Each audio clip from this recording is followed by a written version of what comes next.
pada saat kami membahas ini itu sedang dibicarakan. Itu pertanyaan orang sebenarnya. Saya lebih memilih mengatakan ini sudah jadi tekanan nih. Iya, dan tekanan itu bagi saya itu dimengerti oleh Prabowo, tapi basa-basi politiknya tidak mungkin dia ucapkan kan.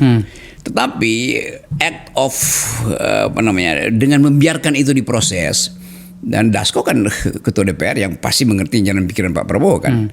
Jadi kalau Prabowo bilang itu akan membuat chaos politik, pasti dia akan tegur ide itu kan, tetapi kelihatannya enggak, itu akan dibahas tuh. Jadi Prabowo juga riding the tidal wave of public opinion. Ya dia tunggangi aja public opinion itu, karena dia tahu bahwa kalau dia reaktif terhadap itu, justru itu bikin orang menganggap kalau begitu sama aja pengertian Pak Prabowo tentang politik sama, yaitu ya apa yang masih bisa ditutupi itu. Tapi mungkin dia udah berpikir bahwa nggak mungkin ditutupi isu tentang pemaksulan itu. Apalagi kalau kita baca secara between the lines, bahwa Prabowo sebetulnya akomodatif atau minimal adaptif terhadap permintaan Purnawirawan itu.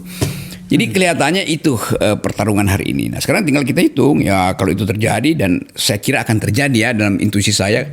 Karena ini momentum Prabowo untuk memastikan bahwa tekanan publik itu mesti dia jawab melalui proses di DPR. Tuh tentu ada proses lain misalnya. Kalau misalnya saya bayangkan kalau misalnya dimulai minggu depan di DPR dan gelombang protes atau demonstrasi terhadap Gibran itu makin tinggi, ya mungkin nggak sampai di Mahkamah Konstitusi.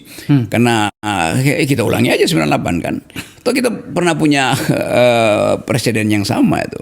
Nah, tinggal menentukan bagaimana stabilitas itu dikendalikan supaya investor tidak merasa bahwa Indonesia ini kacau melulu, bagaimana kita mau masuk itu.